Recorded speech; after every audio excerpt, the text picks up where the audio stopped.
Okay so welcome back everyone. આપણે લોકો start કરી રહ્યા છીએ આપણું ક્લબિંગ ઓફ ઇન્કમ. આપણે લોકોએ એક પાર્ટ ક્લબિંગ ઓફ ઇન્કમ નો જોઈ લીધો છે and now we are moving further with the part number 2. Okay, clubbing of income માં આપણે લોકો જે હમણાં જે પોઈન્ટની ડિસ્કશન કરી રહ્યા હતા એ પોઈન્ટ હતું section 64(1) subsection 4. Yes, so clubbing of income 64(1) subsection 4 માં આપણે એક આવી વાત કરતા હતા કે કોઈ મિસ્ટર એક્સ હોય છે, એના સ્પાઉસ છે મિસિસ એક્સ, એને કોઈ એસેટ ટ્રાન્સફર કરી દે વિધાઉટ એડેક્વેટ કન્સિડરેશન. મતલબ મિસ્ટર એક્સ જે છે એ શું કરે છે તો કે એની પાસે કોઈ કંપનીના ડિબેન્ચર્સ છે, એની પાસે 10% ડિબેન્ચર્સ છે ઓફ રૂપીઝ લેટ અસ સે 5 લાખ. એ એની મિસિસ એક્સ ને ટ્રાન્સફર કરી દે છે. પર્પઝ એનો એ છે કે મિસિસ એક્સ ના હાથમાં ઇન્ટરેસ્ટની ઇન્કમ આવે એટલે મિસ્ટર એક્સ એના પર ટેક્સ ના ભરવો પડે અને મિસિસ એક્સ જે છે એની તો ઇન્કમ 2,50,000 થી ઓછી છે, 2.5 લાખ થી ઓછીની ઇન્કમ હોય તો મિસિસ એક્સ ને આમ પણ ટેક્સ ભરવાનો થવાનો નથી. તો જો આવું કંઈક એને ગોલમાલ કરવાની ટ્રાય કરી છે તો મિસિસ એક્સ ના હાથમાં જે ઇન્કમ જે આવશે ઇન્ટરેસ્ટની એ અલ્ટિમેટલી ક્લબ થઈ જશે મિસ્ટર એક્સ ના હાથમાં. એવું આપણે લોકો હજી સુધીના સેશનમાં 64(1)(4) ની અંદર સમજ્યા હતા. યસ, સો હવે જુઓ આપણે લોકો આગળ વધી રહ્યા છીએ. એમાં મેં એ પોઈન્ટ ની અંદર મતલબ એ જ સેક્શન ની અંદર બે પોઈન્ટ ની ડિસ્કશન બાકી રાખી હતી, જેમાં આપણે લોકોએ બાકી રાખ્યું હતું appropriation when transferred asset is invested in a business, મતલબ 123.7-2. તો એ આપણે લોકોએ બાકી રાખ્યું હતું 123.7-2. So appropriation when transferred asset is invested in a business, તો એ એમ કહે છે કે માની લો કે મિસ્ટર એક્સ જે છે એને મિસિસ એક્સ ને એસેટ આપી. આપણે એમ સમજ્યા હતા કે મિસિસ એક્સ એ એસેટ ને કોઈ બીજા ફોર્મમાં કન્વર્ટ સપોઝ કરી પણ નાખે, મિસિસ એક્સ એ એસેટ ને કોઈ બીજા ફોર્મમાં કન્વર્ટ પણ કરી નાખે, તો પણ ફ્રેન્ડ્સ આપણે એવું સમજ્યા છીએ કે ઈ અધર ફોર્મમાં કન્વર્ટેડ એસેટ જે છે એનાથી જે ઇન્કમ થાય એ પણ શું થશે તો કે એ ઇન્કમ પણ મિસ્ટર એક્સ ના હાથમાં જ ટેક્સેબલ થઈ જશે. Clear or not? હવે વિચારો, અધર ફોર્મમાં મિસિસ એક્સ એવું મહાન પરાક્રમ કર્યું કે એને એ જે પૈસા મળ્યા હતા, લેટ અસ સે મિસ્ટર એક્સ પાસેથી મળી હતી એ અસેટ યા તો કોઈ ગિફ્ટ હતી, કેશ જ હતી એમ માની લો ને. આપણે આવું એક્ઝામ્પલ ને થોડું ચેન્જ કરી નાખીએ. મિસિસ એક્સ ને મિસ્ટર એક્સ પાસેથી મળ્યું એ 10% ડિબેન્ચર નથી પણ એ છે લેટ અસ સે ₹5 lakh itself. ₹5 lakh itself.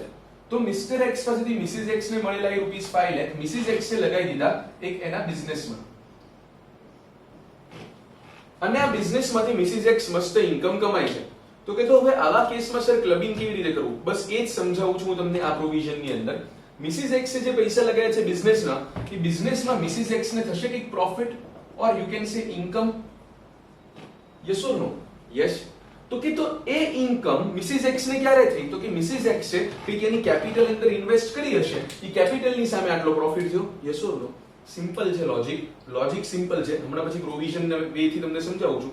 Logic એમ કહે છે કે જો એ પ્રોફિટ અપોન ઇન્કમ એવી રીતે કરીને જે આવ્યું, સોરી પ્રોફિટ ઓર ઇન્કમ જે આવી, એ જે પ્રોફિટ ઓર ઇન્કમ છે એ જેટલા પ્રપોર્શનમાં ટોટલ કેપિટલના જેટલા પ્રપોર્શનમાં મિસ્ટર એક્સ એ આપેલું હોય એટલા પ્રપોર્શનમાં મિસ્ટર એક્સ ના હાથમાં ક્લબ થઈ જશે. મતલબ તો કે let us say profit or income is derived by Mrs X ₹8 lakhs. 8 lakh rupees Mrs X ને પ્રોફિટ કે ઇન્કમ ડિરાઇવ થઈ આ બિઝનેસ ની અંદરથી. ઓકે, હવે શું થયું તો કે હવે આગળ એવું બને છે કે મિસિસ એક્સ જે છે કે મિસિસ એક્સ જે છે એને ટોટલ એની કેપિટલ ઇન્વેસ્ટ કરેલી આ બિઝનેસમાં છે 10 lakhs. સમજવા માટે ઈઝી એક્ઝામ્પલ રાખીએ. ટોટલ કેપિટલ જે છે મિસિસ એક્સ ની 10 lakh છે, પણ એમાંથી 5 lakh કોની છે તો કે ઈ 5 lakh મિસ્ટર એક્સ પાસેથી આપેલા પૈસામાંથી છે. તો સમજો 10 lakh ની કેપિટલ પર 8 lakh પ્રોફિટ, તો 5 lakh ની કેપિટલ પર કેટલો પ્રોફિટ થયો તો કે 4 lakh. તો યસ, ઈ જે 50% જે છે એટલે શું કરવાનું તમારે આ પ્રોફિટ જે આવ્યો 8 lakh એના ઇન્ટુ જેટલા મિસ્ટર એક્સ એ આપેલા છે પૈસા એ 5 lakh અપોન જે ટોટલ કેપિટલ હોય 10 lakh, આટલું જે આવે જે આવશે 4 lakh. તો this 4 lakh should be clubbed in the hands of Mr. X. એ જે 4 lakh જે છે એ મિસ્ટર એક્સ ના હાથમાં એનું થઈ જશે ક્લબિંગ. આટલું સમજ પડે છે બધાને? Yes, simple provision. ઓકે, હવે તો કે તમારે સમજવાનું શું છે તો કે જે આપણે કીધું ને કે આ ટોટલ કેપિટલ, એ ટોટલ કેપિટલ કયા દિવસની કન્સિડર કરવાની ખબર છે તો કે કન્સિડર કરવાની ટોટલ કેપિટલ કન્સિડર કરવાની as on the first day of previous year. Total capital ક્યારે કન્સિડર કરવાની? As on the first day of the previous year. તો પછી આ જે મિસ્ટર એક્સ ની પૈસા જે હોય એટલે ટોટલ કેપિટલમાં મિસ્ટર એક્સ નો જે શેર હોય એ પણ ક્યારનું લેવાનું? તો કે એ પણ લેવાનું as on the first day of the previous year. Okay. અને આ જે પ્રોફિટ છે, પ્રોફિટ એ કઈ રીતે કરવાનું? તો કે ઇન્કમ ટેક્સ ની પ્રોવિઝન પ્રમાણે, એટલે ઇન્કમ ટેક્સ માં જે પીજીબીપી ની provision, profit and gains from business and profession ની જે પ્રોવિઝન પ્રમાણે જે પ્રોફિટ આવ્યો તો income tax profit as per income tax જે આવે છે એ લેવાનો છે. સમજ પડી? અને પછી તો આપણને ખબર પડી જાય, it is nothing but a cross multiplication. તો એટલું પ્રોપોર્શનેટ કોના હાથમાં? મિસ્ટર એક્સ ના હાથમાં ટેક્સેબલ થઈ જશે. તો આવું કંઈક એક્ઝામ્પલ તમારે લખવું હોય તો you guys can write it down. હવે આ જ સિમ્પલ વસ્તુને અઘરી કેમ બનાવી તો વિનોદ સિંઘાનિયા પાસેથી આપણે શીખી શકીએ. તો એ જ આપણે જોઈએ પેજ નંબર 393 પર, જેમાં એમણે એમ લખ્યું છે, જો કે એમનો ઈરાદો એવો નથી કે અઘરું બનાવવું, પણ ટેકનિકલી તમે લોકો વધારે સ્ટ્રોંગ બનો એવી રીતે વાત છે. હવે એમાં એવું લખ્યું છે, an asset maybe in cash or kind is transferred. હું વાંચી રહ્યો છું para number 123.7-2. So an asset may be in cash or kind is transferred by husband to his wife or vice versa, directly or indirectly, without adequate consideration. Okay. She invests the asset in the business. Okay. The amount of income that will be clubbed in the hands of husband will be determined as follows. Step number 1. Find out investment of transferee. એટલે કે transferee એટલે અહીંયા કેસમાં Mrs X spouse in the business on the first day of the previous year. એટલે એનું total investment કેટલું છે? એટલે એની total capital as on the first day of the previous year. Number 2, find out the amount invested by transferee spouse out of the asset transferred to her without adequate consideration by her husband on the first day of the previous year in the said business. મતલબ જેટલું એના spouse પાસેથી મળ્યું છે ઈ find કરો, એટલે 5 લાખ રૂપિયા as on the first day of the previous year. And step 3, find out the taxable income. Exempt income is not included. Exempt income નહીં આવે કારણ કે income tax profit મેં તમને શોર્ટમાં સમજાવ્યું કે profit as per income tax હોય એમાં exempt income આવે નહીં. તો find out the taxable income. Exempt income is not included of the transferee spouse from the business if transferee spouse becomes a partner. Okay, E partner વાળું પછી સમજીએ, પણ કરવાનું શું છે તો કે કરવાનું ઈ પાર્ટનર વાળું પેન્ડિંગ રાખું છું ઈ લાઈન, કારણ કે ઈ આવી જશે પેરા નંબર 123.7-3 ની અંદર. ઓકે, જે બીજો પોઈન્ટ બાકી રાખ્યો છે આ પોઈન્ટમાંથી, આ ટોપિકમાંથી ઈ. So find out the taxable income. Exempt income is not included and that taxable income is as per income tax provisions. આટલું ક્લિયર બધાને? યસ, આટલું બધાને સમજાઈ ગયું હોય તો આપણે લોકો હવે આગળ વધીએ છીએ. પણ એ પહેલા મારે તમને લોકોને એક વસ્તુ સમજાવવાની, હું છે ને એવરી ટાઈમ પ્રીવિયસ યરની ડેફિનેશન સમજાવતો હોઉં છું.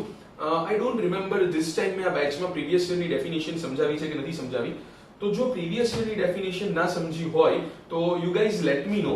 હું એક સેશનની અંદર એ કવર કરી લઈશ, અને જો સમજી ગયો હોય તો બહુ આપણે ટાઈમ ના અત્યારે વેસ્ટ થાય, એટલા માટે હું શું કરું છું કે અત્યારે પૂરતું તમને પ્રીવિયસ યરની ડેફિનેશન સમજાવી રહ્યો છું, જે આ સમની અંદર મતલબ અત્યારે જે આપણે પ્રોવિઝન સમજવાની છે એમાં કામ લાગે. ઓકે, તો સૌથી પહેલા આપણે એમ સમજીએ છીએ પ્રીવિયસ યર એટલે કે the year which starts on 1st April and ends on 31st March. Actually આ અસેસમેન્ટ યરની ડેફિનેશન છે કે a year which starts on 1st April ends on 31st March. Okay, previous year means a year preceding the assessment year. એટલે આમ જો તો આપણું previous year એટલે શું? તો કે assessment year 2021 છે તો previous year એટલે એનાથી એક વર્ષ પહેલાનું જે હોય, એટલે આપણે આ જ સમજીએ છીએ 1st April 2019 to 31st March 2020. પણ આ જે નોર્મલ ડેફિનેશન છે પ્રીવિયસ યરની એમાં એક સ્પેશિયલ પોઈન્ટ છે. એ સ્પેશિયલ પોઈન્ટ એવું કહે છે કે when a new source of income arises, એટલે તમારા બિઝનેસમાં મતલબ તમારી ઇન્કમમાં કોઈ ઇન્ડિવિડ્યુઅલની ઇન્કમમાં નવો સોર્સ એડ થાય તો four the purpose of that new source your previous year starts from the date when the income from that new source commences. Is it done? એટલે કહેવાનો મતલબ એમ છે કે જો કોઈ તમે નવો બિઝનેસ સ્ટાર્ટ કર્યો, લેટ અસ છે 31st જુલાઈ 2019 ના દિવસે, તો તમારું પ્રીવિયસ યર 31st જુલાઈ 2019 થી 31st માર્ચ 2020 એવું હોય. તો પછી વાઇફ નું ઇન્વેસ્ટમેન્ટ કયા, મતલબ ટોટલ ઇન્વેસ્ટમેન્ટ કયા દિવસનું જોવાનું? 31st જુલાઈ નું, નહીં કે 1st એપ્રિલ નું.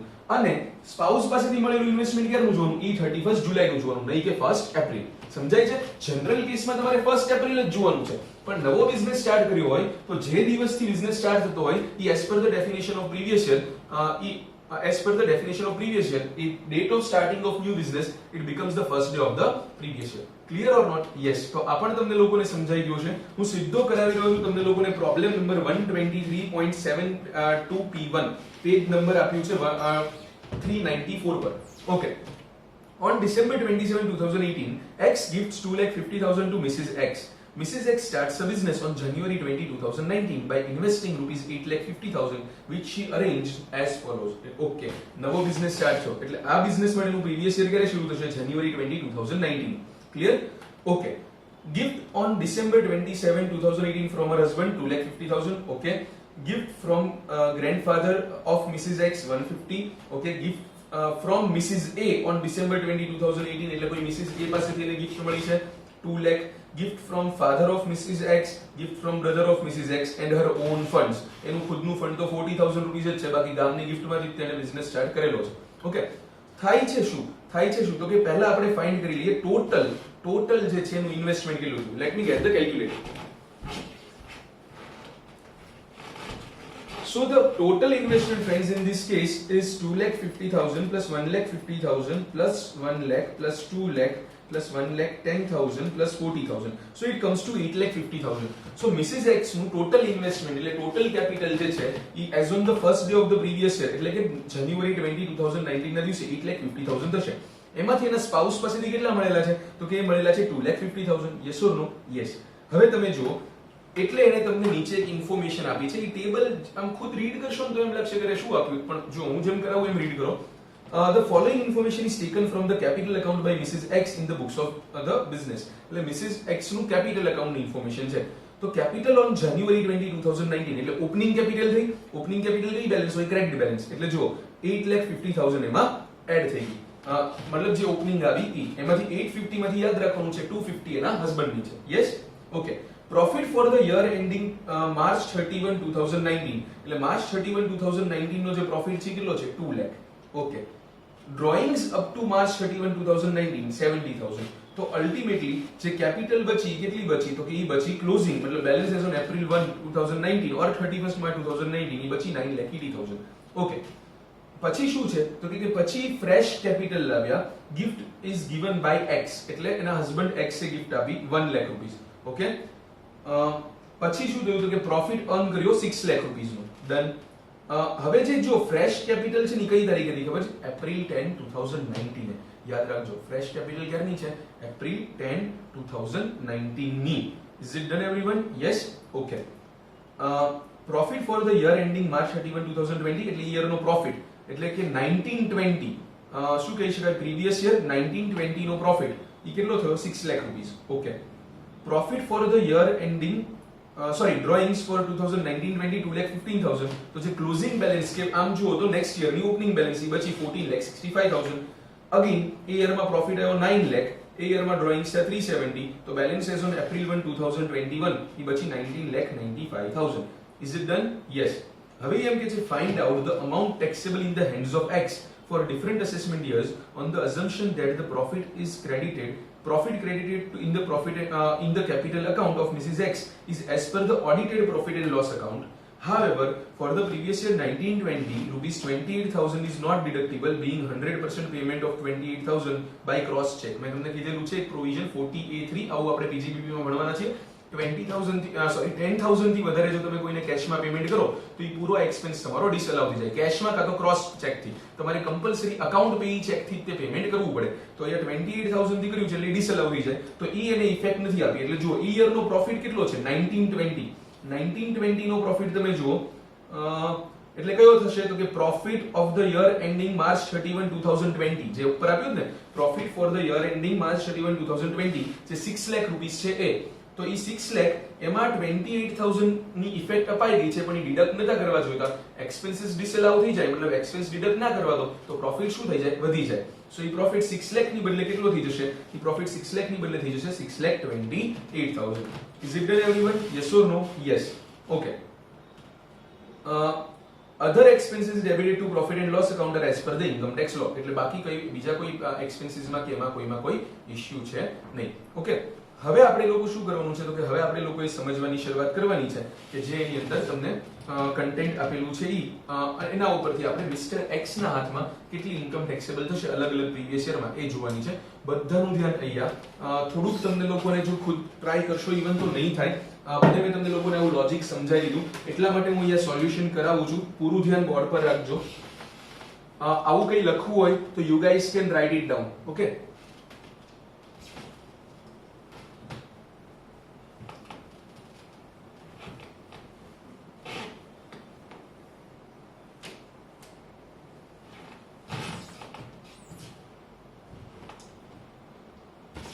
સો સૌથી પહેલા કયા કયા અસેસમેન્ટ યર્સ માટે તો કે જો પહેલા એને છે ને એક્ચ્યુઅલી આમાં ઇન્ફોર્મેશન આપી છે. પહેલું યર જે છે એ જાન્યુઆરી 20 2019 એ શરૂ થયું. એટલે આમ જુઓ તો જાન્યુઆરી 20 2019 ટુ પહેલું assess previous year 31st March 2019 સુધી હોય. ઓકે, જાન્યુઆરી 20 2019 આવું ના લખાય.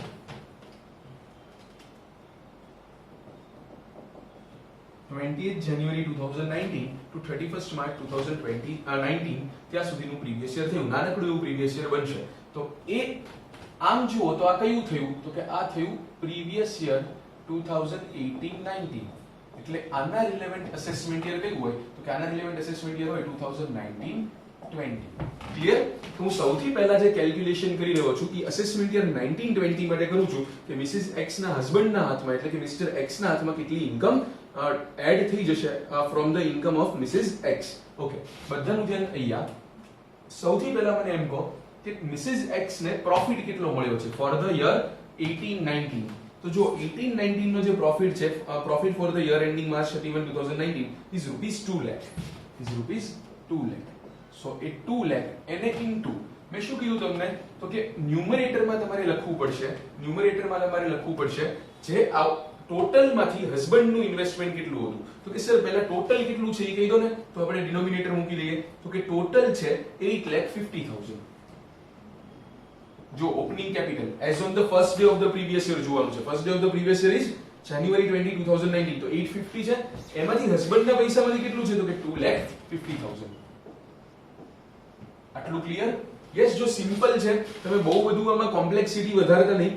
પ્રોફિટ જે ટોટલ છે એમાંથી હસબન્ડના પૈસાનો કેટલો પ્રોફિટ છે એ જ જોવાનું છે. સો 2 lakh into 2,50,000 upon 8,50,000. So it comes to 58,823.52. So I can round it off to rupees 58,824. આટલું ક્લબ થશે હસબન્ડના હાથમાં for the previous year 2018-19 that is relevant to the assessment year 2019-20. Clear? હું આગળ વધું છું. હવેનું જે યર સ્ટાર્ટ થશે એ થશે 1 એપ્રિલ 2019 થી 31 માર્ચ 2020 સુધી. એટલે 1 એપ્રિલ 2019 to 31 માર્ચ 2020. ઓકે, એટલે આ થયું મારું પ્રીવિયસ યર 2019-20 અને આ થયું મારું assessment year 2020-21. Previous year 19-20 assessment year 2020-21.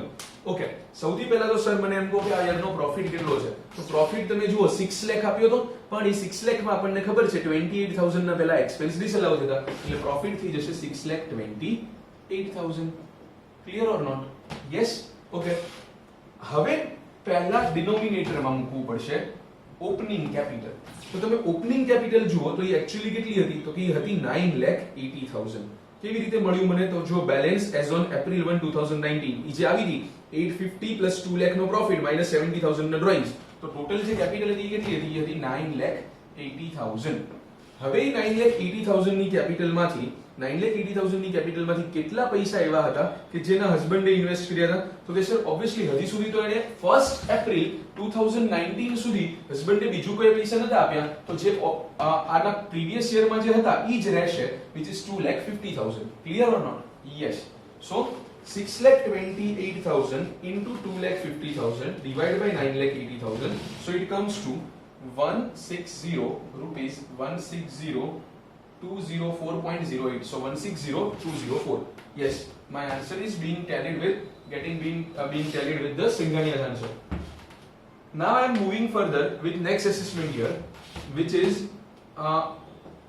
relevant to the previous year 2020-21. So previous year 2020-21, assessment year would be 2021-22. Okay, what is the profit for this year? So profit for the year 2020-21 is rupees 9 lakh. So I am putting 9 lakh as the multiplier. Then I have to first find out the total capital as on the first day of the previous year. That means as on the 1st April 2020. તો જો April 1 2020 એ કેટલી હતી? તો 14,65,000 મળ્યું ત્યાં બધાને?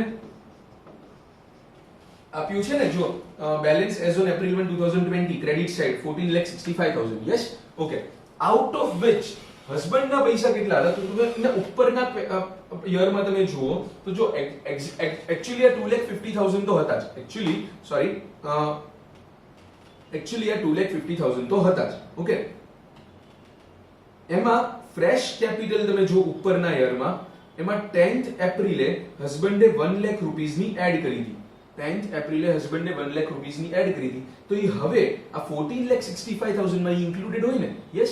કોઈકને એમ થઈ ગયું કે સર ગયા વખતે પ્રીવિયસ યરમાં 2,50,000 માં 1 લાખ તમે એડ કેમ ના કર્યા? કારણ કે એઝ ઓન 1st એપ્રિલ ઈ પાર્ટમાં નતા. એઝ ઓન 1st એપ્રિલ જે 980 હતી એના પાર્ટમાં ઈ 1 લાખ હતા નહીં. ઈ એની પછી 10th એપ્રિલે 10મી તારીખે મળ્યા હતા. અને આપણે તો અહીંયા કેવું કન્સિડર કરવાનું છે? As on the first day of the previous year. So એ યરની અંદર મેં 1 લાખ એડ ના કર્યા, પણ આ યરની અંદર 1 લાખ એડ થશે બીકોઝ ઈ તો પ્રીવિયસ યરના છે, પ્રીસીડિંગ યરના છે. સો આ પ્રીવિયસ યર આપણો રિલેવન્ટ પ્રીવિયસ યરના ફર્સ્ટ ડે ઈ 1 લાખ ઓલરેડી હસબન્ડના ઇન્ક્લુડેડ હોય. Clear or not? જેની ગિફ્ટમાંથી મળ્યા હતા. સો 250 પ્લસ 1 લાખ એટલે હવે થઈ જશે 3,50,000. So total 9 lakh into 3,50,000 divided by 14,65,000. So it comes to rupees 215,017. So it comes to rupees 215,017. આટલું ક્લિયર બધાને? સિંઘાનિયાએ કંઈક કર્યું છે વર્કિંગ કે એવું કંઈ સમજવું જો તમને અઘરું લાગતું હોય so you guys can write it down in this way. Okay, તમે આવી રીતે તમારી બુકની અંદર લખી શકો છો. સમજાશે આટલું બધાને? Yes or no? Yes. So if you want to write it down you can.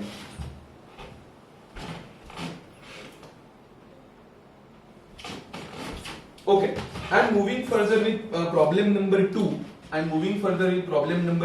એમાં એમ કે supposing the problem number 123.7p2p1 એટલે ઉપરના પ્રોબ્લેમમાં business is started by Mrs. X on January 20, 2019 by investing 6 lakh arranged from the sources given in that problem but accept gift from Mr. X.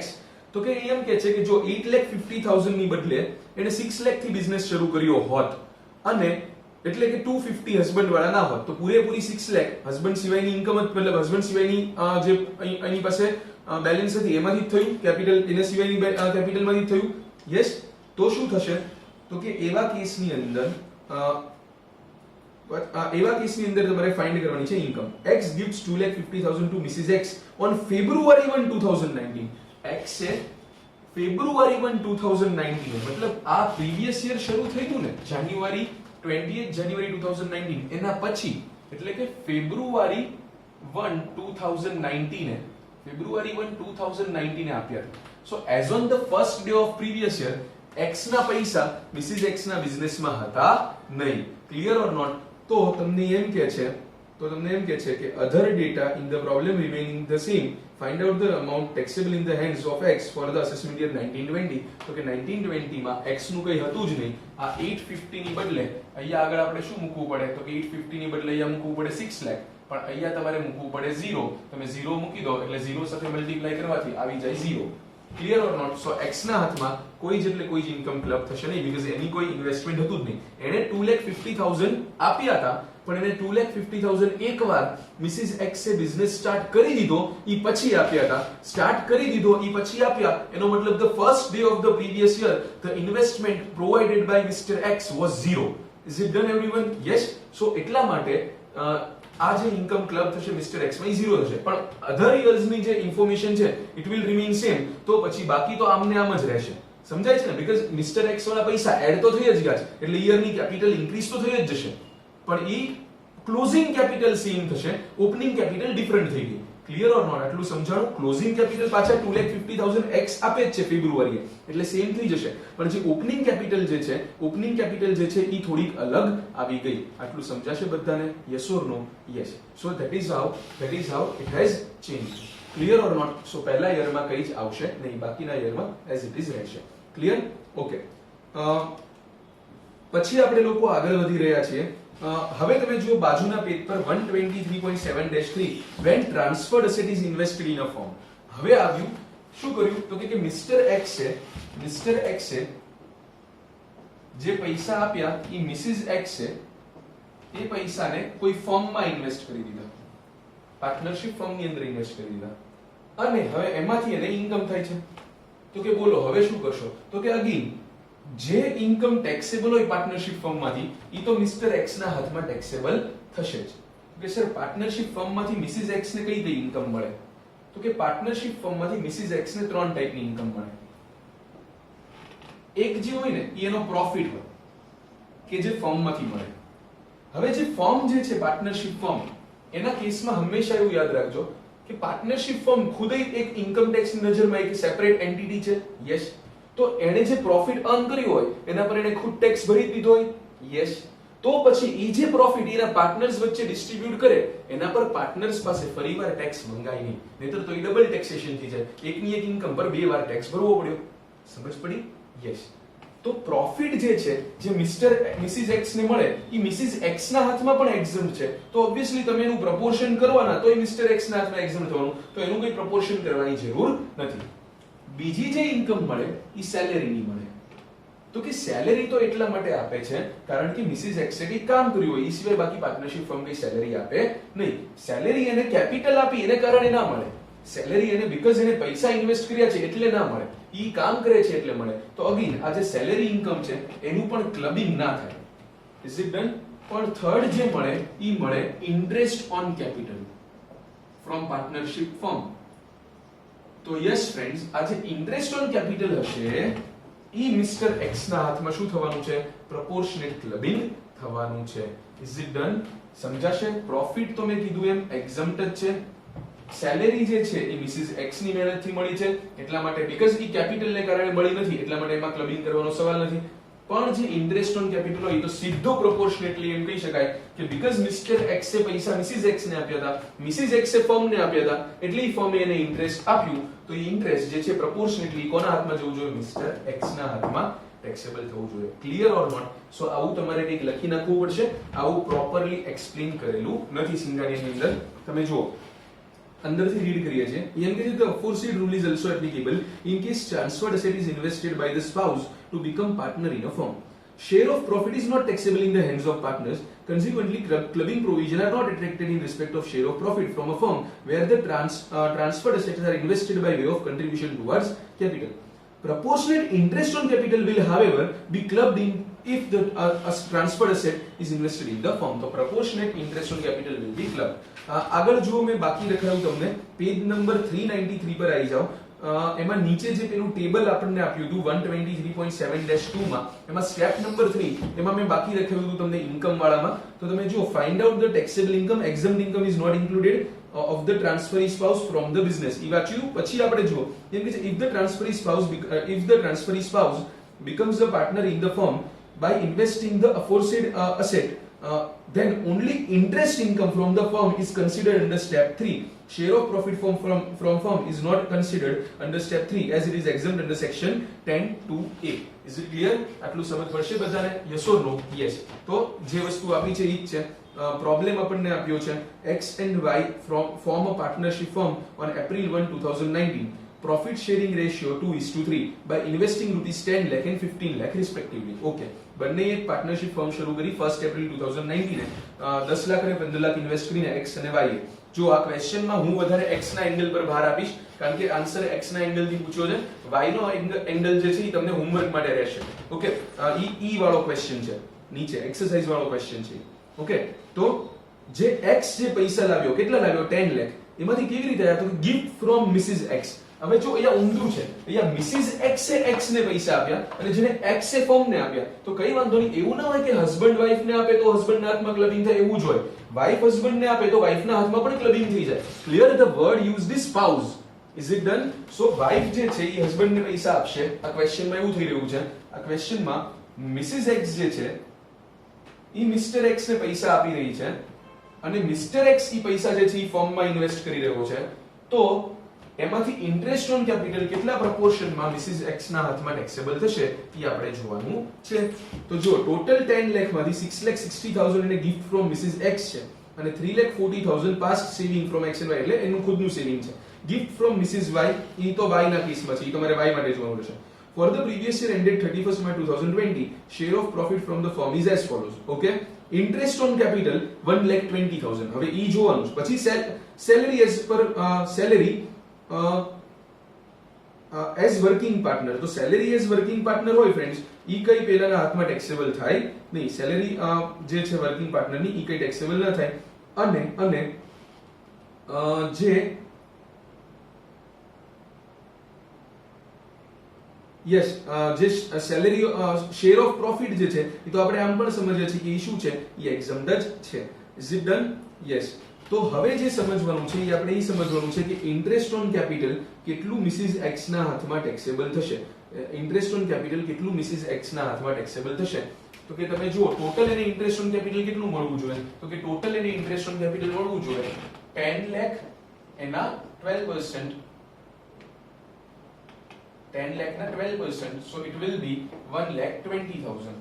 1,20,000 now obviously first day of the previous year total investment કેટલું હતું, તો કે 10 lakh.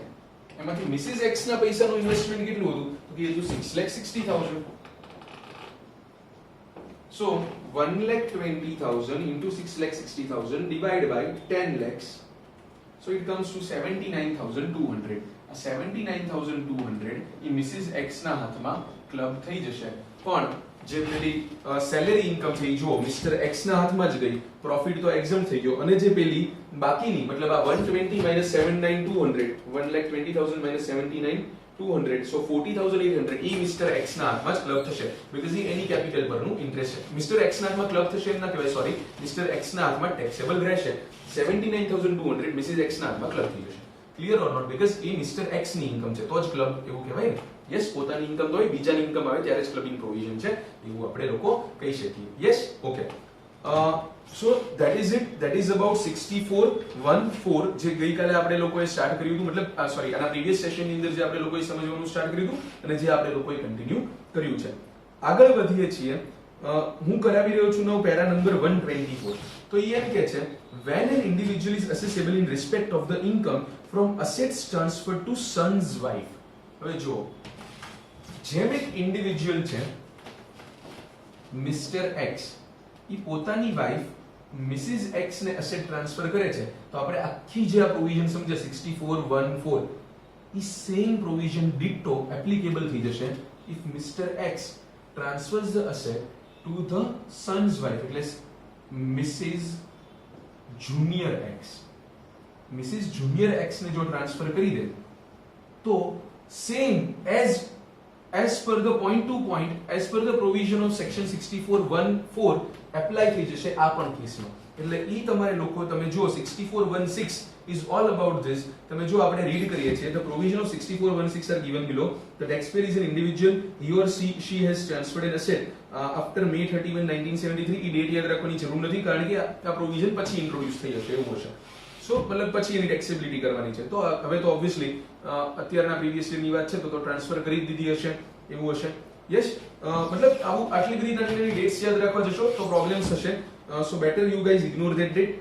શું થઈ રહ્યું છે તો the asset is transferred to his son, his or her sons wife. Transfer may be direct or indirect. આ બધું જો પહેલાની પ્રોવિઝન જ છે, ખાલી આ એક જ પ્રોવિઝન છે, ઇવન હું પણ ઇગ્નોર કરું છું, એ જ નવી છે આ 31st મે 1973 વાળી, એ હું પણ ઇગ્નોર કરી રહ્યો છું, મારે પણ એની સાથે કોઈ કન્સર્ન ખાસ છે નહીં. So transfer may be direct or indirect. The asset is transferred otherwise than for adequate consideration. The asset may be held by transferring in the same form or different form. Ditto આગળના જેવું જ આવ્યું. તો if the above conditions are satisfied, the income from the asset is included in the income of the taxpayer who has transferred the asset. એટલે again Mr. X ના હાથમાં taxable થઈ જશે. જુનિયર X ના હાથમાં નહીં હો, મિસ્ટર X ના હાથમાં જ, કારણ કે એણે પોતાના સનની વાઇફને ગિફ્ટ કરી હતી. Clear or not? એને નવો રસ્તો કાઢ્યો. એને એવું વિચાર્યું હોય કે જો જુનિયર એક્સ એની વાઇફને ગિફ્ટ કરે તો એના હાથમાં ક્લબ થઈ જાય ને. એક કામ કરું, હું મારા સનની વાઇફને ગિફ્ટ કરી દઉં. તો કે ના ભાઈ, તો પણ તમને ટેક્સેબલ થઈ જશે. ઇન્કમ ટેક્સ ને એની પણ પ્રોવિઝન બનાવી દીધેલી છે. ઓબ્વિયસલી જો જુનિયર એક્સ એની વાઇફને ગિફ્ટ કરે તો પછી કઈ લાગે? તો 6414 લાગે. પણ જે જુનિયર એક્સ ના ફાધર એક્સ ઈ એની સન એની ડોટર ઇન લો ને ગિફ્ટ કરે તો 6416 લાગે.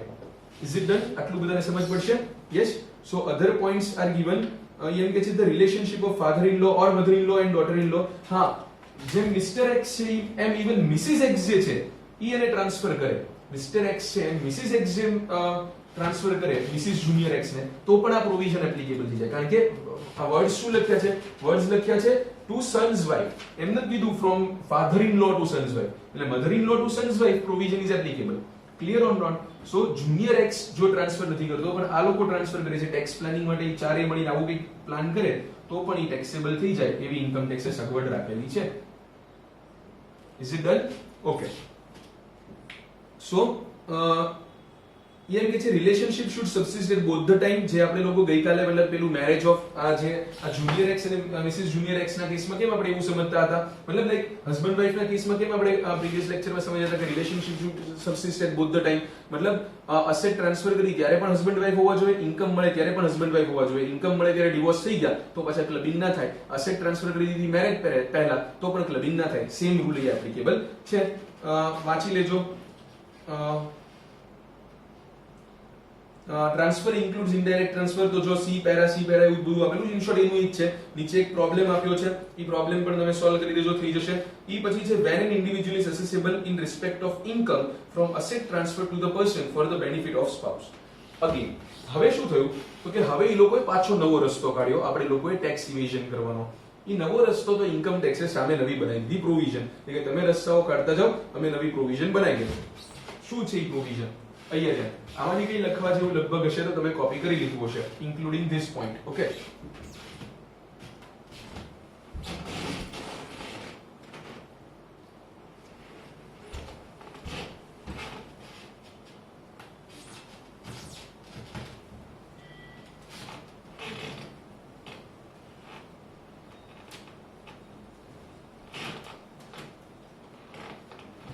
ઓકે ફ્રેન્ડ્સ, એની પછીની જે પ્રોવિઝન છે ઈ છે when an individual is accessible in respect of income from asset transferred to a person for the benefit of spouse. સો ઈ છે પેરા નંબર 125.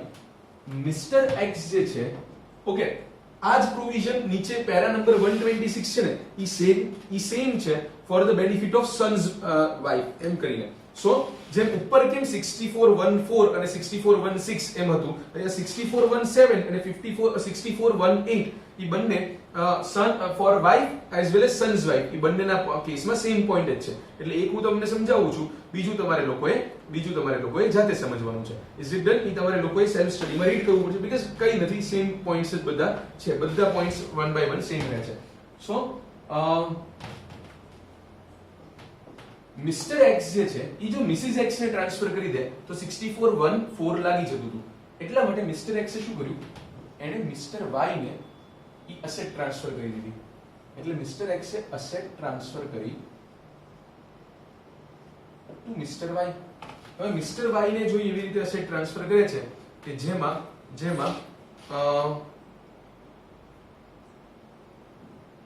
એવું કંઈક હોય કે લાઈક એકચ્યુઅલી ઇન્કમ ટ્રાન્સફર કરી પણ અસેટ ટ્રાન્સફર નથી કરી, યા તો પછી અસેટ જે ટ્રાન્સફર કરી રિવોકેબલ ટ્રાન્સફર છે, તો આપણે જે આના પ્રીવિયસ સેશનની અંદર સમજ્યા હતા એવી સેક્શન 60 અને સેક્શન 61 વાળી પ્રોવિઝન લાગી જાય. એટલા માટે ઈ શું કરે છે ખબર છે? ઈ એમ કહે છે મિસ્ટર વાય ને કે આજે હું અસેટ ટ્રાન્સફર કરું છું એમાંથી તને જે ઇન્કમ થાય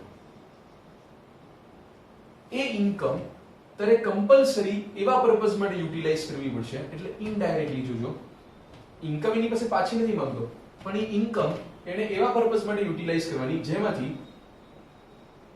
મિસિસ એક્સ ને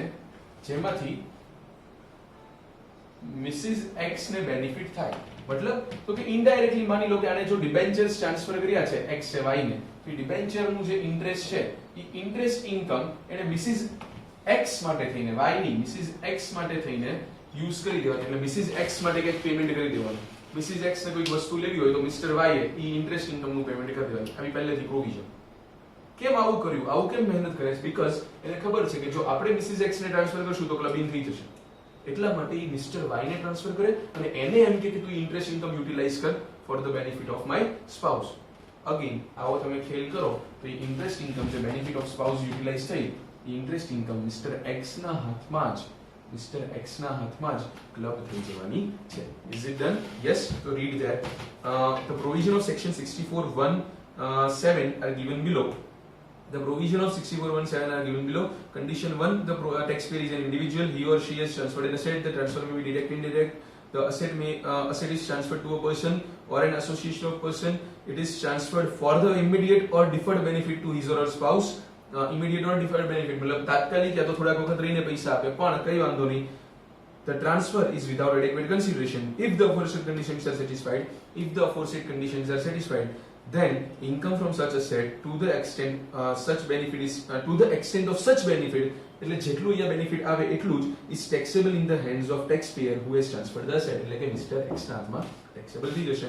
એક્ઝામ્પલ વાંચી લેજો. નેક્સ્ટ પ્રોવિઝન જો 64(1)(8, ચલો વાંચી લો.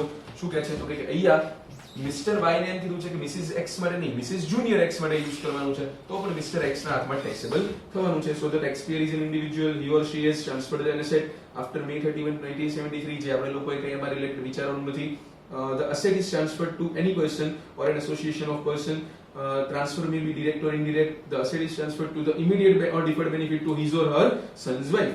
And the asset is transferred otherwise than for adequate consideration. If the above conditions are satisfied, then income from the asset to the extent of such benefit is included in the income of the taxpayer who has transferred the asset. એટલે mister X માં taxable થઈ જશે. Done everyone? આટલું બધાને સમજાશે? Yes. તો હવે મારે ક્લબિંગ ની અંદર ખાલી નાના મતલબ ઇમ્પોર્ટન્ટ બટ નાનકડા એવા 2 પોઈન્ટ્સ કરાવવાના રહ્યા. એમાંથી એક ખૂબ જ ઇમ્પોર્ટન્ટ છે, બીજું ઠીકઠાક ઇમ્પોર્ટન્ટ છે. ચલો એમાંથી આગળ વધીએ. મેઇન જે બહુ જ ઇમ્પોર્ટન્ટ સેક્શન છે એ when an individual is accessible in respect of income of his or her his minor child, sorry, when is his or her આવી શકે, કોઈ ફિમેલ ના કેસમાં પણ આ ક્લબિંગ છે. તો તમે તમારા માઇનર ચાઇલ્ડની ઇન્કમ તમારા હાથમાં કેવી રીતે ક્લબ થશે, માઇનર ચાઇલ્ડની ઇન્કમ તમારા હાથમાં કેવી રીતે ક્લબ થશે, એને રિલેટેડ પ્રોવિઝન જે છે એ આપણે સમજી ગયા છે. ઓકે, અહીંયા ધ્યાન બતાવું.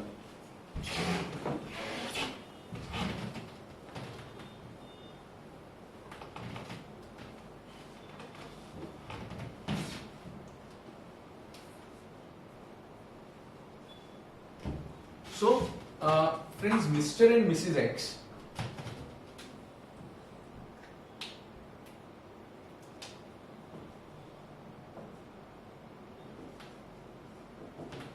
they are having a minor child, minor son X. એમને એક માઇનર ચાઇલ્ડ છે, માઇનર સન X.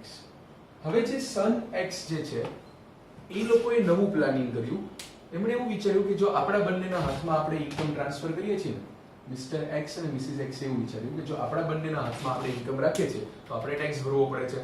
ઇવન મિસ્ટર એક્સ જો મિસિસ એક્સ ને ઇન્કમ ટ્રાન્સફર કરી દે છે તો પણ ક્લબિંગ થઈ જાય છે. તો કે આપણે એક કામ કરીએ ને, આપણે આપણા સનના નામે ફિક્સ ડિપોઝિટ કરાવી દઈએ. જે પૈસા જે છે એ સનના નામથી ફિક્સ ડિપોઝિટ કરાવીએ. માઇનરનું ઇવન પેન કાર્ડ પણ મળે. ઓકે, માઇનરનું પેન કાર્ડ પણ નીકળી શકે, એટલે ઇન્કમ ટેક્સમાં માઇનરને અલગથી ધ્યાનમાં લઈ શકાય. તો એમણે શું કીધું તો કે એના નામે ફિક્સ ડિપોઝિટ કરાવી દઈએ, એટલે જે ઇન્ટરેસ્ટ આવે એના પેન કાર્ડમાં, એના બેંક એકાઉન્ટમાં આવે અને એ આપણને કોઈને ટેક્સેબલ થાય નહીં. આવું પ્લાનિંગ એમણે બેએ મળીને વિચાર્યું. ઇન્કમ ટેક્સ કે સોરી, આવું પ્લાનિંગ તમે ના કરી શકો. We have a provision for that. મતલબ આવું પ્લાનિંગ તમે કરવા જશો પણ અમારી પાસે એના સામે રિલેવન્ટ પ્રોવિઝન છે કે જે તમને ટેક્સેબલ કરી દેશે. શું કહે છે તો કે જો માઇનર સન એક્સ ને આવી રીતે કોઈ પણ ઇન્કમ થઈ તો એના પેરેન્ટ્સના હાથમાં ક્લબ થઈ જશે. Okay, done. ચલો સર સમજાય. પણ કયા પેરેન્ટના હાથમાં? ફાધરના હાથમાં કે મધરના હાથમાં? ઇન્કમ ક્લબ કોના હાથમાં થશે? ફાધરના હાથમાં થશે કે મધરના હાથમાં? તો કે ઇન્કમ ટેક્સે કીધું કે આવા કેસમાં અમે સમજી જશું કે તમે આ જે મહેનત કરી છે એટલા માટે કરી છે કારણ કે તમારે ટેક્સ ઇવેડ કરવો હતો, ટેક્સ ઇવેઝન કરવું હતું, એટલે આ જે માઇનર સનની ઇન્કમ હશે ઈ પેરેન્ટના હાથમાં ટેક્સેબલ થશે, એ પેરેન્ટના હાથમાં ટેક્સેબલ થશે કે જેની total income is higher other than the मतलब excluding the minor son's income, मतलब આ ઇન્કમ ને એક્સક્લુડ કરી દો, ઈ સિવાયની જે ટોટલ ઇન્કમ હોય બેમાંથી જેની જે હાયર હોય એના હાથમાં ક્લબ થઈ જશે. આવું આપણે પેલું જ્યારે ક્રોસ વાળું સમજ્યા હતા કે જ્યારે બંને હસબન્ડ વાઇફ બંનેનું શું હોય સબસ્ટેન્શિયલ ઇન્ટરેસ્ટ હોય and both of them are gating salary and both of them are gating salary without any professional knowledge. તો યાદ છે ને, તો પણ ત્યારે પણ એવું કીધું હતું કે જેની ઇન્કમ વધારે હશે એના હાથમાં બંનેની ઇન્કમ ક્લબ થશે. યસ ઓર નો? તો યસ, અહીંયા એવો જ રૂલ છે કે માઇનર સન એક્સ ની જે ઇન્કમ છે, માઇનર સન એક્સ ની જે ઇન્કમ છે એ પેરેન્ટના હાથમાં ટેક્સેબલ થશે, એ પેરેન્ટના હાથમાં એડ થશે, એને સાથે ક્લબ થશે કે જેની total income is higher. Is it clear everyone? Yes or no? Yes. હવે તમને એક વસ્તુ કહું, એક ટેકનિકલ એરર કહેવાય ઇન્કમ ટેક્સની. સી લેંગ્વેજ એવી કહે છે કે જેની ઇન્કમ ટોટલ ઇન્કમ હાયર હોય ઈ. જો બંનેની એક્ઝેક્ટ ટોટલ ઇન્કમ સેમ આવે, બંનેની ટોટલ ઇન્કમ એક્ઝેક્ટલી સેમ આવે તો કોઈની ઇન્કમ હાયર ના થાય તો ક્લબિંગ ના થાય. આ એક ટેકનિકલ ડિફેક્ટ કહેવાય ઇન્કમ ટેક્સની. સમજાય છે? રેર બને, રેરલી એવું બની શકે, આમ તો હાઇપોથેટિકલ સિચ્યુએશન જ કહેવાય કે આવું થાય, બટ સપોઝ એવું થયું કે બંનેની ટોટલ ઇન્કમ સેમ આવી તો માઇનર સનની ઇન્કમ ક્લબ નહીં થાય.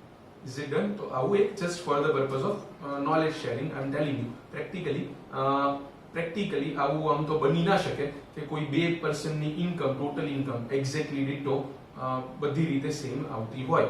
હા, સિવાય એવું બને કે both of them are having salary income from the same source, both of them are working at an equal level, so their salary income is same, they are getting from the same employer, તેમને બધા benefits ને બધું same મળે છે, they will get the same standard deduction, બંને જે છે સરખું તે ઇન્વેસ્ટમેન્ટ કરે છે ETC ટુ ETU માં, તો પછી તમે એવું કહી શકો. ને હા, બંનેને બીજી કોઈ અધર સોર્સની ઇન્કમ નથી, તો પછી તમે એવું કહી શકો કે આવું બની શકે, આવી કઈક સિચ્યુએશન આવી શકે, તો કોઈ સનની ઇન્કમ જે છે, એના સનની ઇન્કમ જે છે એ ક્લબ થશે જ નહીં, એના સનની જે ઇન્કમ છે એ ક્લબ થશે જ.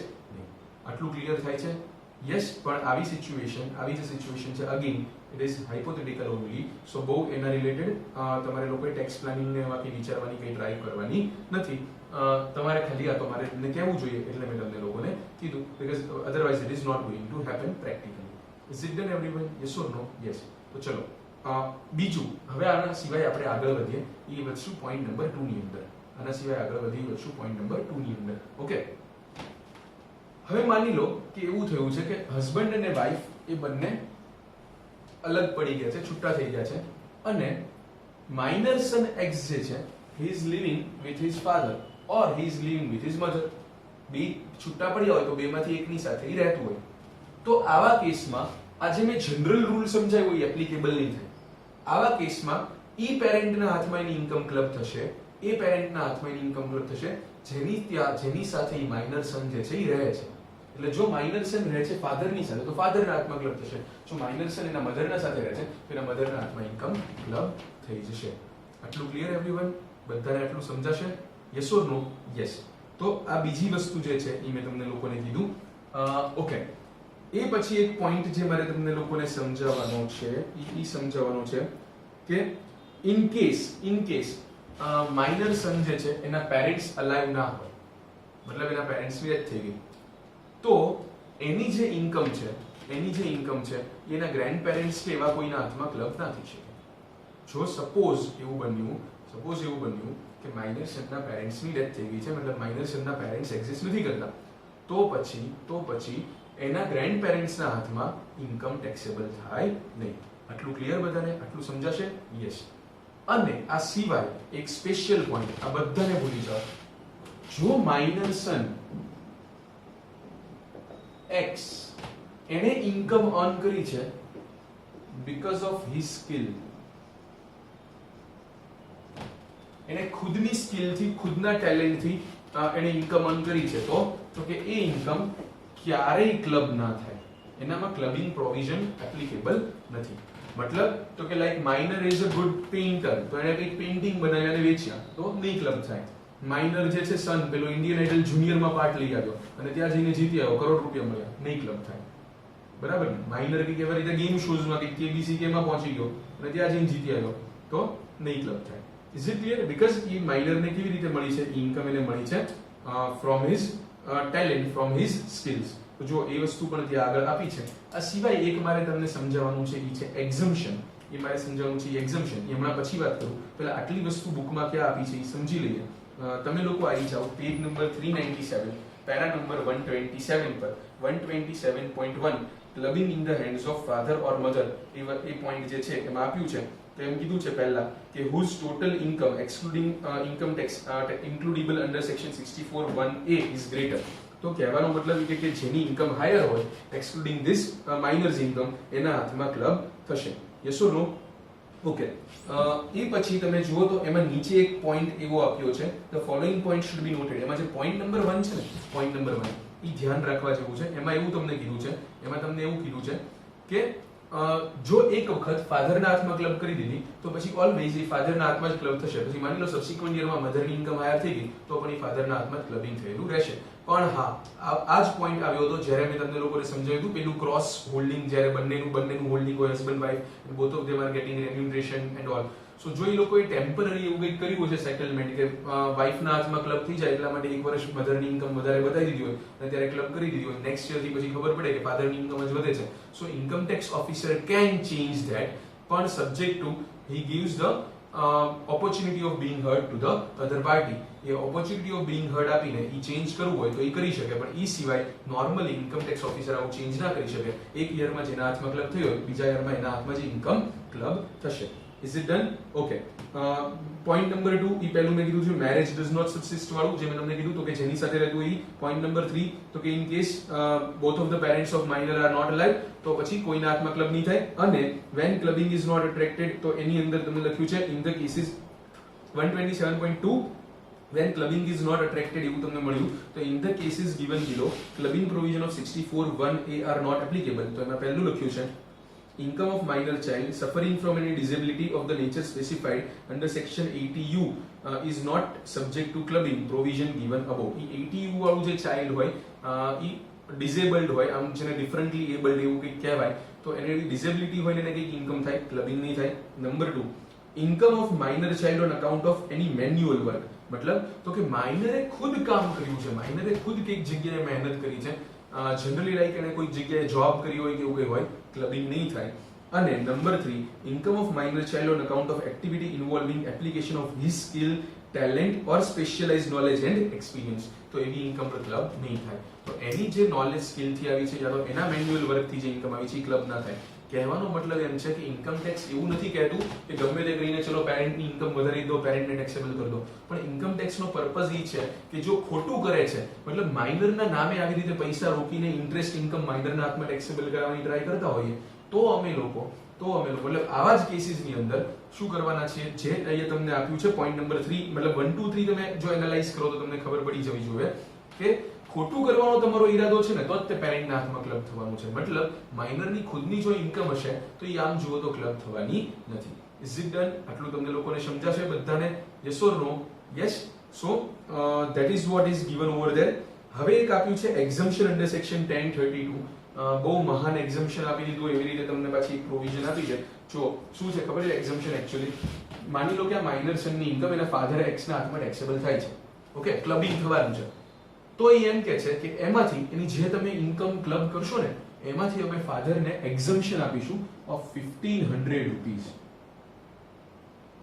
1500 રૂપિયાનું એ લોકો તમને એક્ઝમ્પશન આપે છે માઇનર ચાઇલ્ડની ઇન્કમ પર માઇનર ચાઇલ્ડ, મતલબ જેટલા માઇનર ચાઇલ્ડ હોય એના વાઇઝ દરેક wise 1500 rupees each minor child wise એના ફાધરને એક્ઝમ્પશન મળશે. એટલે માની લો કે એના માઇનર સન એક્સ ની જે ઇન્કમ હોય એ 10000 થતી હોય, જે ઇન્ટરેસ્ટ ઇન્કમ જે એક્સ ના હાથમાં ક્લબ થવાની હોય એ 10000 માઇનસ 1500 એટલે 8500 રૂપીસ જ મિસ્ટર એક્સ ના હાથમાં ક્લબ થશે.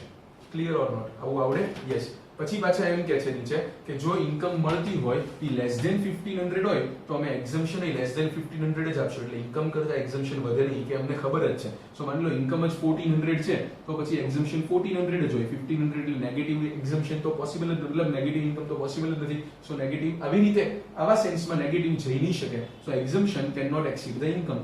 સો nil will be added in the hands of father x. માની લો ફાધર x ને 3 સન છે, માઇનર સન x1, માઇનર સન x2, માઇનર સન x3. ત્રણે ત્રણની ઇન્કમમાંથી ફાધર અને 1500 મળે. માઇનર સન x1 એની માની લો ઇન્કમ છે 10000, x2 એની ઇન્કમ છે 8000 અને x3 એની ઇન્કમ છે 1000. તો 10000 સામે 1500 મળશે એટલે 8500 ટેક્સેબલ થશે.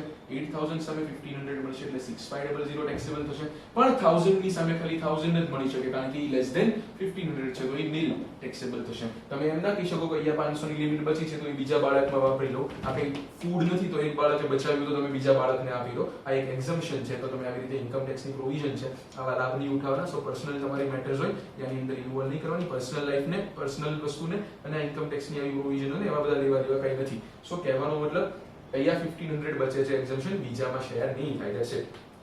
ક્લિયર? યસ ઓર નો? સો એટલું છે. પ્રોબ્લેમ જેની અંદર આપ્યો છે, ક્વેશ્ચન જે આપ્યો છે, let us do it. A question જે છે ચલો આપણે સોલ્વ કરીએ, which is given on problem number 127P1. okay, A and B are minor sons of X and Mrs. X. okay, business income of X is 3,40,000. income from house property of Mrs. X is 1,90,000.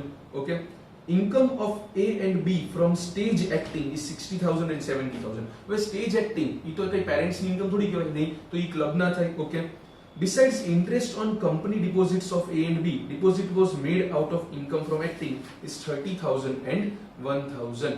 હવે તમે જુઓ, તમને એમ થાય કે sir minor ને જે પેલી deposit મળી હતી, મતલબ માઇનર ને જે ડિપોઝિટ નું ઇન્ટરેસ્ટ જે મળે છે ઈ કેમ મળે છે? તો કે એને પેલા પર્સનલ સ્કિલ વાળી અર્ન કરી હતી એટલા માટે.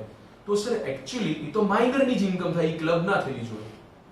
તમે કદાચ લોજિકલી સાચા છો, કે ડિપોઝિટ ભલે એને કરી હતી સ્ટેજ એક્ટિંગ ની ઇન્કમ માંથી, પણ તમે પ્રોવિઝન જુઓ, પ્રોવિઝનમાં એવું કઈ લખ્યું છે કે out of manual work income or personal skill income એને ઇન્વેસ્ટ કરવાથી જે મળેલી ઇન્કમ હોય ઈ ક્લબ નહીં થાય, એવું કઈ લખ્યું છે?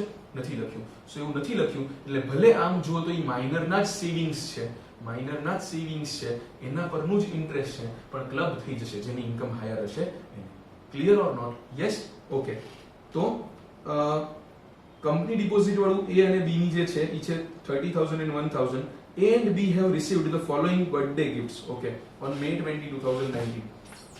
બંનેના બર્થડે સાથે ઠીક છે આપણે gift received by B from his grandfather 80,000 on September 14. ના અલગ અલગ છે.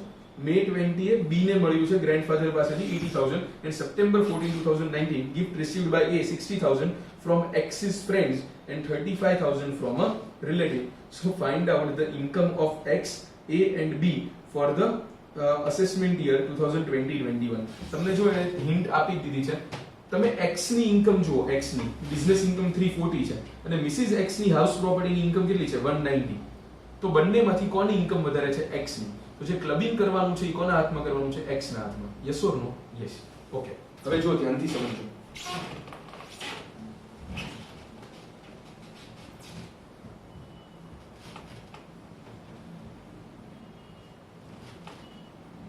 થોડુંક તમારું ક્લબિંગ નું નોલેજ હવે ટેસ્ટ થશે અને જો તમને નહીં આવડ્યું હોય કે કદાચ આગળના પોઈન્ટમાં કંઈક સમજવાનું બાકી રહી ગયું હશે તો તમારું ક્લબિંગ નું નોલેજ એનહાન્સ થશે. Okay, so I am talking about is mister X, minor A અને માઇનર B. આ બધાની ઇન્કમ આપણે કેટલી ટેક્સેબલ થશે એ જોઈએ. તો કે પહેલા મિસ્ટર X ને કઈ છે બિઝનેસ ઇન્કમ? કેટલી છે મિસ્ટર X ની બિઝનેસ ઇન્કમ? તો કે મિસ્ટર X ની બિઝનેસ ઇન્કમ છે 3,40,000. એ તો માઇનર A B ને ના જાય. ઓકે, પછી જે છે પેલી સ્ટેજ એક્ટિંગ વાળી, તો સ્ટેજ એક્ટિંગ વાળી જે છે, સ્ટેજ એક્ટિંગ વાળી જે ઇન્કમ છે એમાં શું થશે? તો કે એમાં ઈ તો માઇનર ના હાથમાં ટેક્સેબલ થાય, એની પર્સનલ સ્કિલ છે. સો 60 and 70. Okay, done. ધેન હવે વાત આવશે ક્લબિંગ વાળી. Interest on company deposits of A and B. Deposit was made out of income from acting. ભલે તો A ને 30,000 છે ઇન્ટરેસ્ટ ઓન કંપની ડિપોઝિટ્સ, તો 30,000 જે છે ઈ આપણે ક્લબ કર્યું A વાળી અને 1,000 જે છે ઈ મેં ક્લબ કરી B વાળી. ઓકે, ઈ A અને B ના હાથમાં ટેક્સેબલ નહીં થાય. Is it clear? Yes. A and B have received following birthday gifts on May 22, 2019. Gift received by B from his grandfather. B ને કોના પાસેથી gift મળે છે? grandfather. Gift received from relative is exempt. તો જો relative પાસેથી મળેલી gift B ના ખુદના હાથમાં exempt છે તો એના ફાધરના હાથમાં તમે ટેક્સેબલ ના કરી શકો. ટેક્સેબલ ઇન્કમનું જ ક્લબિંગ કરવાનું. સમજાય છે? એક્ઝમ્પ્ટ ઇન્કમ જે છે તે મેં તમને ગઈકાલે મતલબ આની પ્રીવિયસ સેશનમાં પણ મેં તમને લોજિકલી એક્સપ્લેન કર્યું હતું કે જે પહેલા તમારે એમ જ માનવાનું કે ઈ પર્સનના હાથમાં ઇન્કમ કેવી રીતે ક્લબ થશે. ઈ પર્સનના હાથમાં ઇન્કમ કેવી રીતે ટેક્સ થશે પહેલા એમ જ માનવાનું, અને ઈ પછી જે ઇન્કમ હોય ઈ તમારે ક્લબ કરવાની. તો શું મિસ્ટર માઇનર A ના હાથમાં માઇનર B ના હાથમાં જેના ગ્રેન્ડફાધરની પાસેથી મળેલી ગિફ્ટ ટેક્સેબલ થાત તો કે ના થાત? તો પછી એનું ક્લબિંગ ના થાય. Is it there everyone? Yes or no? Yes. તો ઓકે, ઈ વાળું કોઈ ક્લબિંગ નહીં થાય. અને સો આપણે ગિફ્ટ ફ્રોમ ગ્રેન્ડફાધર આવું લખવું હોય તો લખી શકીએ. સો આમાં ક્લબિંગ થવાનો સવાલ જ નથી, યા એક્ઝામ્પલ છે એમ કહી શકીએ. નો ક્લબિંગ, નોટ 1 લખી દેવાની. અને gift from axis friend, mister axis friend, જે કોને મળે છે બર્થડે માં? ઈ મળે છે આગળ જો ક્વેશ્ચનમાં on September 14, 2019 X a gift received by A 60,000 from Axis friend and 35,000 from a relative. 35,000 relative છે, એક્ઝામ થઈ જશે. ફ્રેન્ડ પાસેથી મળી છે 60,000, ટેક્સેબલ થાય. એના હાથમાં ટેક્સેબલ થાય, પણ એ તો ગિફ્ટ છે તો ઈ એની કઈ પર્સનલ સ્કિલ થઈ ના થઈ, એની કોઈ મેન્યુઅલ લેબર વર્ક થઈ નહીં. ઈ બાળક જે છે 80U વાળું છે એવું કંઈ કીધું છે તો કે નો.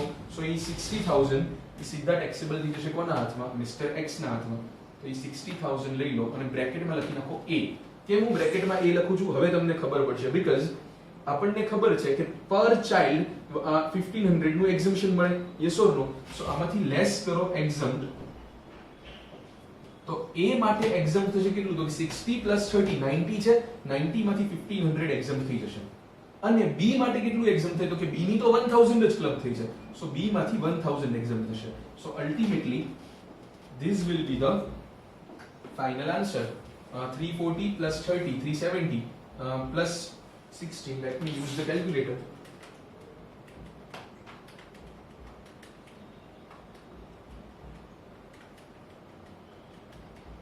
So it will be 428,500. Yes, my answer is being tallied with Singhania's answer. So 428,500. This will come to 60,000. This will come to 70,000. This will come to 60 and 70,000 respectively. Clear? Okay, તો એ તમારે લોકોને એ મેં તમને કરાવી દીધો. આનો પછીનો જે સમ છે એ તમારે લોકોએ હોમવર્કમાં કરવાનો છે. એક નાનકડો પોઈન્ટ આપણે લોકોએ ક્લબિંગમાં બાકી છે એ હું તમને આગળ કરાવી રહ્યો છું. That is 64-2. એ પહેલા તમારે આવું કંઈ કોપી કરવું હોય તો you guys can.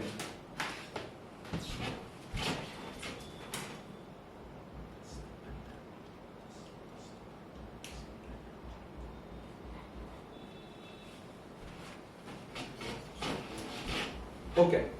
What is tax implication of conversion of self-acquired property into joint family property and subsequent partition? તો હવે ક્લબિંગ પહોંચી ગયું છે હવે HUF સુધી.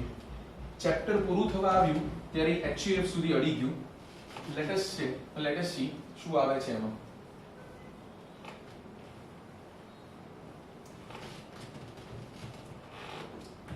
તો કે in case of HUF કેવું થાય તો કે મિસ્ટર એક્સ જે છે એને એક્સ HUF એટલે ખુદના એક HUF ને જ એને આપી દીધી ગિફ્ટ, ઓર ઈ એક HUF જેનો મેમ્બર છે એને એને આપી ગિફ્ટ ઓર મની ઓર અસેટ.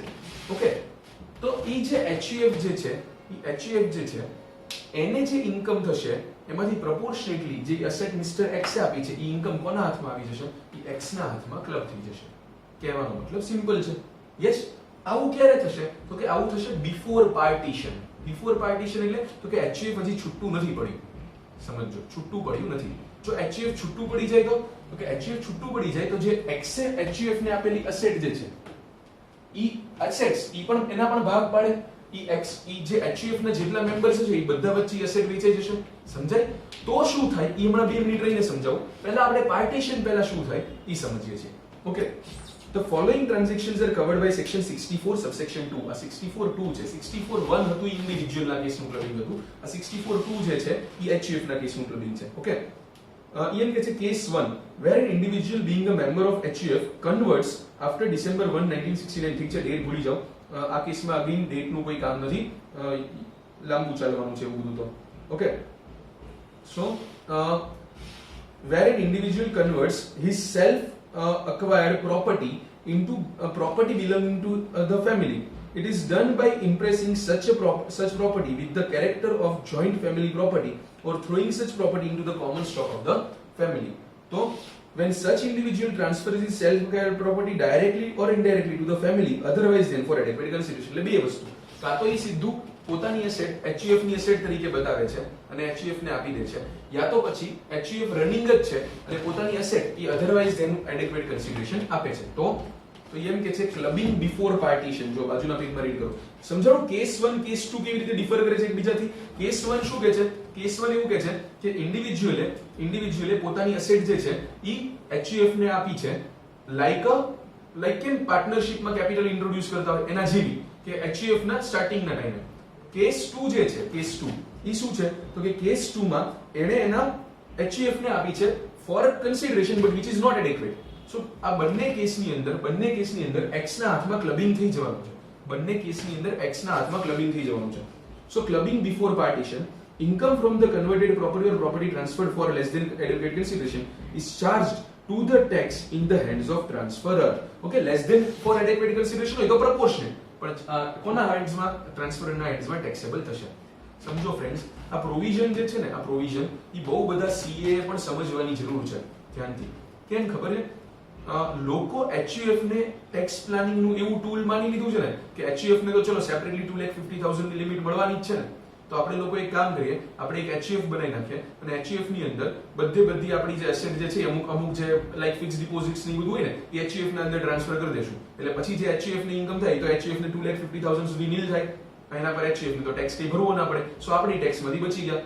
આવા પ્લાનિંગ આ બધા લોકો કરે છે, આવા પ્લાનિંગ ઘણા લોકો કરે છે. સીએ ઇવન આવી એડવાઇસ આપતા હોય છે આવા પ્લાનિંગ કરવા માટેની. સમજો આવું ના કરાય. બીકોઝ કેવું થાય કે તમે આજે ખાસ એને HUF બનાવ્યું for the purpose of tax evasion. એટલે એ શું કરશે તો કે HUF માં એને શું કરવાનું થશે તો કે એની જે અસેટ હશે, લાઈક આવી રીતે ફિક્સ ડિપોઝિટ કે કઈ, એ સીધી HUF ને આપી દેશે. હવે ફિક્સ ડિપોઝિટ નું જે ઇન્ટરેસ્ટ આવ્યું એ કોને આવશે? HUF ને. એને એમ છે કે એક્ઝામ થાય કારણ કે 250 સુધી નીલ હોય. પણ જો ઇન્કમ ટેક્સના ધ્યાનમાં આવ્યા તો ઈ HUF ની ઇન્કમ મિસ્ટર X ના હાથમાં ક્લબ થઈ જાય. Clear or not? હા, HUF એ ખુદ બિઝનેસ કર્યો હોય યા તો HUF એ ખુદ કોઈ એક્ટિવિટી કરી હોય અને એમાંથી કોઈ ઇન્કમ થઈ હોય પહેલા, ઈ ઇન્કમ નું એને ફિક્સ ડિપોઝિટ કરી હોય તો ઈ ઇન્ટરેસ્ટ આના મિસ્ટર X ના હાથમાં ક્લબ ના થાય. ક્લિયર? સો એ જે બિફોર પાર્ટીશન વાળું જે આપ્યું છે એ બહુ લોકોએ સમજવાની જરૂર છે ફ્રેન્ડ્સ. લોકોને એમ છે કે HUF ને ગમે ત્યારે આપણે લોકો આપી દેશું, બધી એસેટ ની ટ્રાન્સફર કરી દેશું તો પછી જે આપણું જે ઇન્ટરેસ્ટ ની બધું છે, જે વ્યાજ આપણને ટેક્સ એના પર આપણે ટેક્સ ભરતા હતા એના પર હવે HUF ટેક્સ ભરશે. નો, ઇટ ઇઝ નોટ ડન. એવું છે? આવું બિલકુલ છે નહીં. Is it done? ઓકે. હવે જે આવ્યું clubbing after partition. Clubbing after partition. Okay, તો સમજીએ. હવે આ HUF ને આણે આપી દી એસેટ. હવે HUF નું થઈ ગયું પાર્ટીશન. એટલે માની લો કે HUF માં 4 મેમ્બર્સ હતા. એક મિસ્ટર X ખુદ, એક મિસિસ X, એક એનો મેજર સન, માઇનર સન એવું રાખે પહેલા,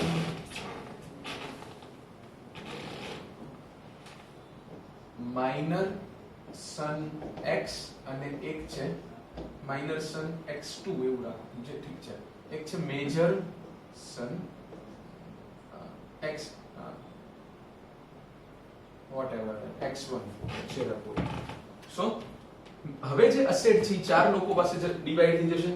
જે એસેટ પહેલા એક્ચ્યુઅલી X ની જ હતી તો HUF ની ઇન્કમ હતી તો ઇકોના હાથમાં ટેક્સેબલ હતી X ના હાથમાં. એટલે માની લો કે X એ જે HUF ને ટ્રાન્સફર કરી હતી એમાંથી ઇન્કમ થતી હતી 10,000. તો એ પૂરેપૂરી 10,000 કિલો ઈ FD માંથી ઇન્કમ થાય છે X HUF ને ₹10,000.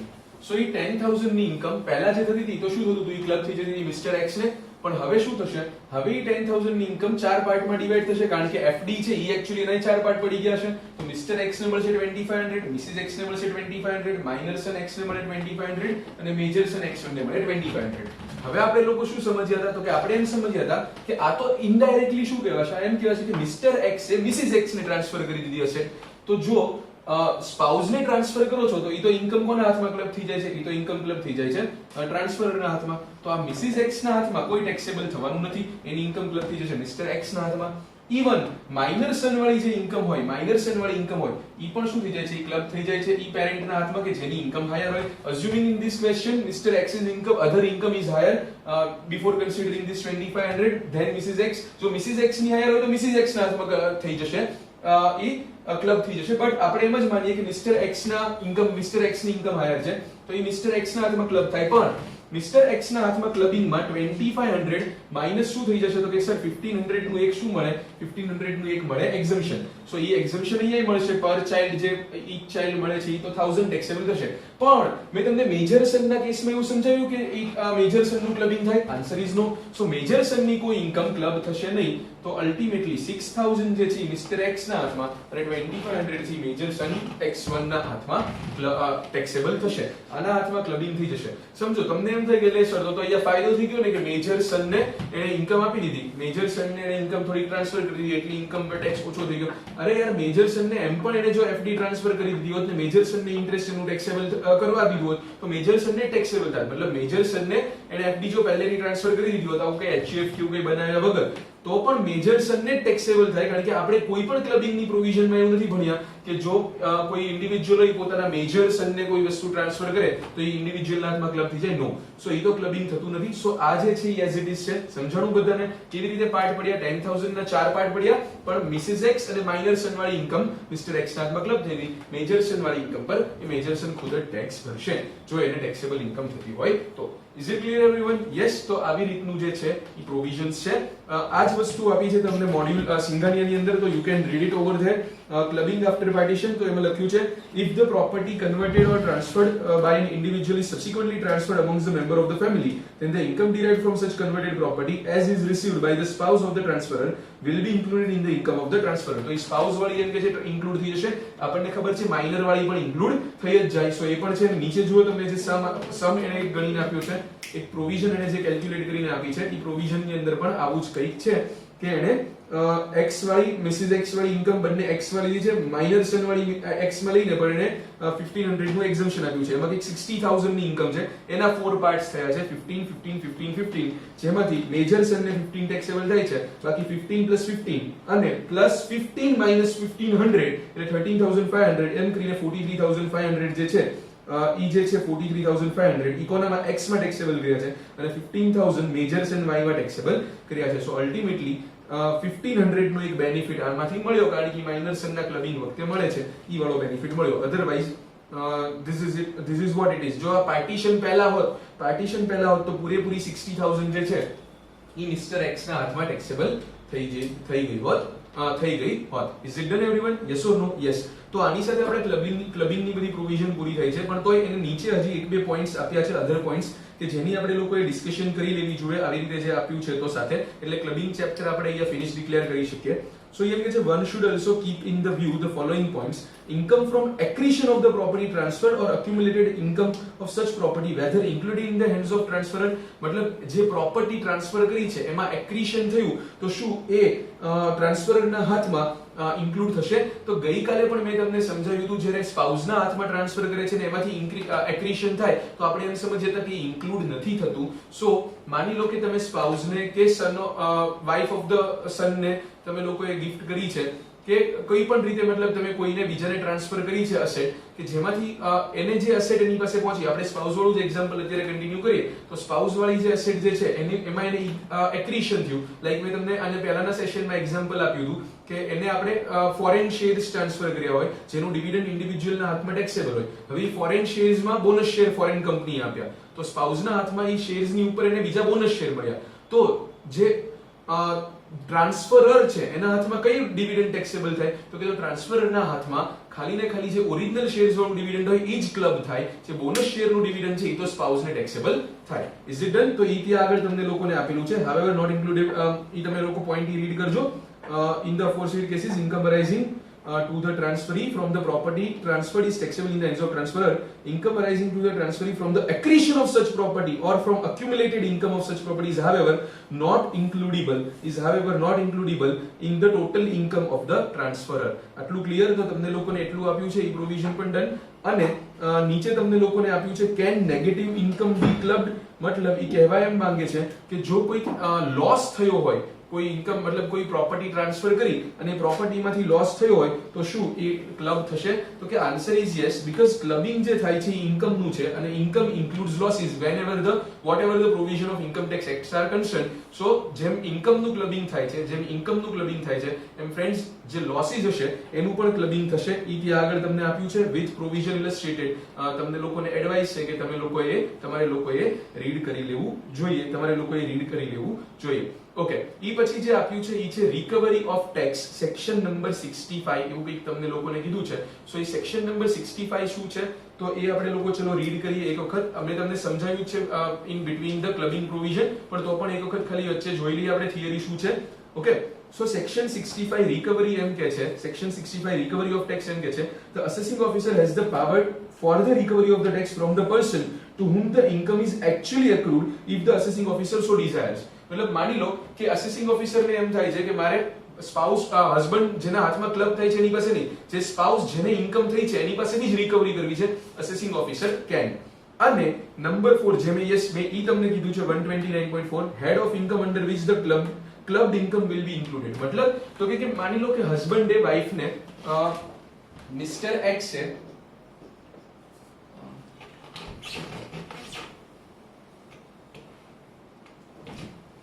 મિસ્ટર એક્સ છે મિસિસ એક્સ ને ઇન્કમ અસેટ ટ્રાન્સફર કરી. હવે મિસિસ એક્સ ને જે ઇન્કમ થાય ઈ મિસ્ટર એક્સ ના હાથમાં કયા હેડમાં ટેક્સેબલ થશે?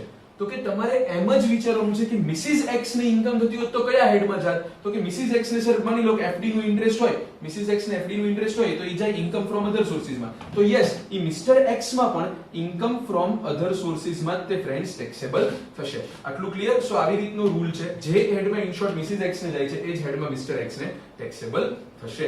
આટલું ક્લિયર? બધાને આટલું સમજાઈ ગયું? Yes or no? યસ. તો પછી હવે સીધું મતલબ આની થિયરી બધી ત્યાં આગળ પૂરી થઈ ગઈ છે. તમને નીચે પ્રોબ્લેમ્સ આપ્યા છે regarding computation, regarding this clubbing and all. તો I advise you not to solve those problems. થોડુંક વધારે પડતું સિંઘાનિયાએ ક્લબિંગને રીતે કોમ્પ્લેક્સ બનાવી દીધું છે. એની કરતા બેટર છે કે તમે જે મોડ્યુલ છે એના પ્રોબ્લેમ ક્લબિંગમાંથી તમે લોકો સોલ્વ કરી લો તો એ ઇનફ રહેશે. બીકોઝ નહીતર તો પછી આપણે લોકોને ટેક્સેશન તમે જેટલું ડીપમાં જશો એટલું એની અંદરથી આવશે. સો ઈ પ્રોબ્લેમ્સ જે છે એમાંથી સોલ્વ ના કરો. આપણે લોકોએ વચ્ચે જેમ પ્રોવિઝનની સાથે આવતા ગયા છે એમ તો આપણે લોકોએ પ્રોબ્લેમ સોલ્વ કર્યા જ છે.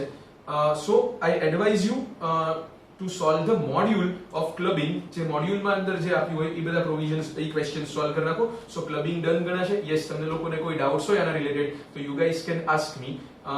પણ યસ, આજના લેક્ચર પૂરતું આટલું રાખીએ છીએ ને એની સાથે આ ક્લબિંગ ચેપ્ટર પૂરું થાય છે. સો આજના લેક્ચર પૂરતું આપણે લોકો આટલું રાખીએ છીએ. Thank you everyone.